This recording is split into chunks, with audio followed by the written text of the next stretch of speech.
Hello and welcome in AI motivational video. मैं आपका स्वागत है ऐसी ही मनोरंजन से भरपूर वीडियो देखने के लिए चैनल को सब्सक्राइब करना ना भूले और अपना घंटा जरूर दबाएं, जिससे आने वाली वीडियो का नोटिफिकेशन आपके पास आ जाए। जाना जरूरी है क्या? एक मार्मिक प्रेम कहानी जो लिखी है ऐश्वर्या शर्मा ने। रात की ठंडी हवा हल्के हल्के चल रही थी।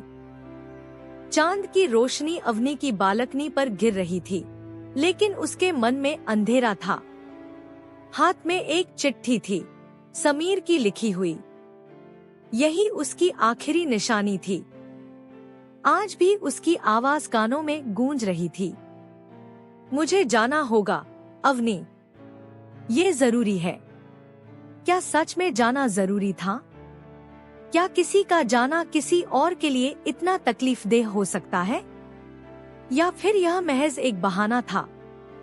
अवनी के मन में सवाल थे, लेकिन जवाब कोई नहीं था। पहली मुलाकात 4 साल पहले की बात थी। मुंबई की हलचल भरी जिंदगी में एक छोटी सी कॉफी शॉप थी, बुक्स एंड ब्रूज। यह वही जगह थी जहां अवनी और समीर की पहली मुलाकात हुई थी। अवनी एक लेखिका थी, किताबों की दीवानी। उसकी जिंदगी कहानियों और कल्पनाओं में बसी थी। वहीं समीर एक ट्रैवल ब्लॉगर था, जिसकी दुनिया अलग अलग शहरों और अनगिनत कहानियों से भरी थी। उस दिन बारिश हो रही थी और अवनी अपनी पसंदीदा किताब द लिटिल प्रिंस पढ़ रही थी। तभी समीर, जो कि पास की सीट पर बैठा था, मुस्कुराते हुए बोला, यह मेरी भी फेवरेट किताब है।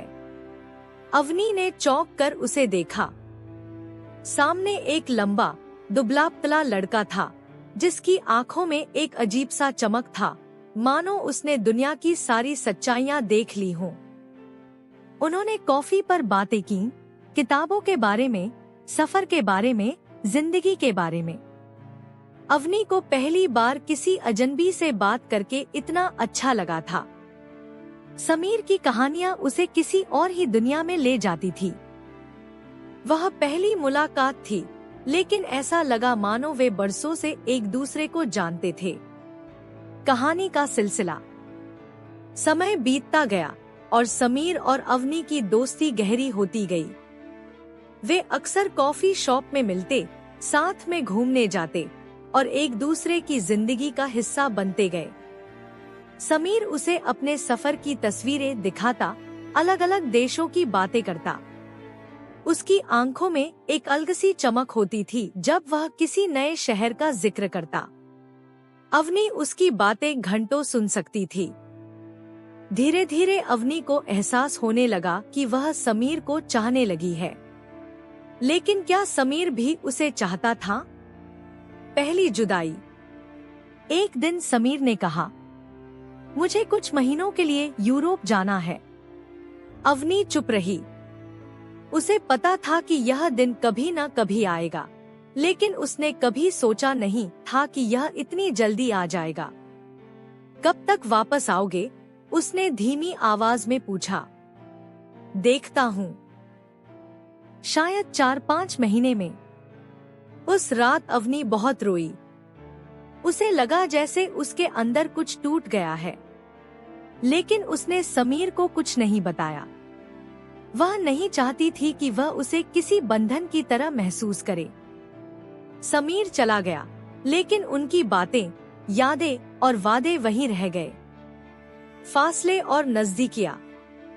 शुरू में समीर हर दिन कॉल करता, वीडियो कॉल पर घंटों बातें होती। लेकिन धीरे धीरे कॉल्स कम होने लगी। मैसेजेस के जवाब आने में समय लगने लगा। अवनी जानती थी कि समीर अपनी नई दुनिया में खो गया है, लेकिन क्या उसमें अब भी उसके लिए जगह थी? समय बीतता गया और वह दिन भी आ गया जब समीर मुंबई लौटा। लेकिन जब अवनी ने उसे देखा तो उसे कुछ अलग महसूस हुआ। वह वही समीर था, लेकिन फिर भी कुछ बदल गया था। उसने पूछा, क्या तुमने मुझे मिस किया? समीर ने हंसकर कहा, बहुत। लेकिन वहाँ की जिंदगी भी बहुत खूबसूरत थी। अवनी जानती थी कि अब उनके बीच एक फासला आ गया है, सबसे बड़ा फैसला। कुछ महीनों बाद समीर ने फिर से कहा, मुझे जाना होगा अवनी, इस बार साउथ अमेरिका। अवनी ने ठंडी सांस ली और पूछा, जाना जरूरी है क्या? समीर ने कुछ पल सोचा, फिर कहा, हाँ अवनी, मैं जहाँ रुक जाता हूँ वहीं घुटने लगता हूँ।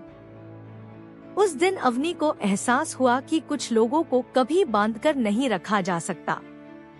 कुछ लोग ठहरने के लिए नहीं बने होते, लेकिन क्या प्यार में कोई ठहराव जरूरी नहीं होता? अंतिम विदाई। इस बार जब समीर गया तो उसने कॉल्स और मैसेजेस की उम्मीद करना छोड़ दिया। उसने अपने जख्मों को शब्दों में ढाल दिया। उसने एक किताब लिखी, जाना जरूरी है क्या? इस किताब में उसने अपनी पूरी कहानी लिख दी। किताब बहुत मशहूर हुई। एक दिन समीर ने भी उसे पढ़ा। उसने अवनी को एक चिट्ठी लिखी, मैंने तुम्हारी किताब पढ़ी और पहली बार खुद को तुम्हारी नजरों से देखा। तुम सही थी अवनी। मैं हमेशा भागता रहा, लेकिन मुझे कभी यह एहसास नहीं हुआ कि असली खुशी ठहरने में है। मैं लौट रहा हूँ। अगर अब भी मेरे लिए जगह बाकी है तो। नया मोड़। उस दिन जब दरवाजे पर दस्तक हुई, अवनी ने धीरे से दरवाजा खोला। सामने समीर था, पहली बार बिना किसी सफर की योजना के। अवनी ने मुस्कुराकर पूछा, तो क्या अब जाना जरूरी नहीं है? समीर ने उसकी आंखों में झांक कर कहा, अब नहीं अवनी, अब नहीं। समाप्ति। कभी कभी जिंदगी हमें वो सवाल देती है जिनके जवाब वक्त के साथ ही समझ आते हैं। समीर को भी वक्त लगा यह समझने में कि प्यार में ठहरना भी जरूरी होता है, क्योंकि हर उड़ान के लिए एक ठिकाना भी जरूरी होता है।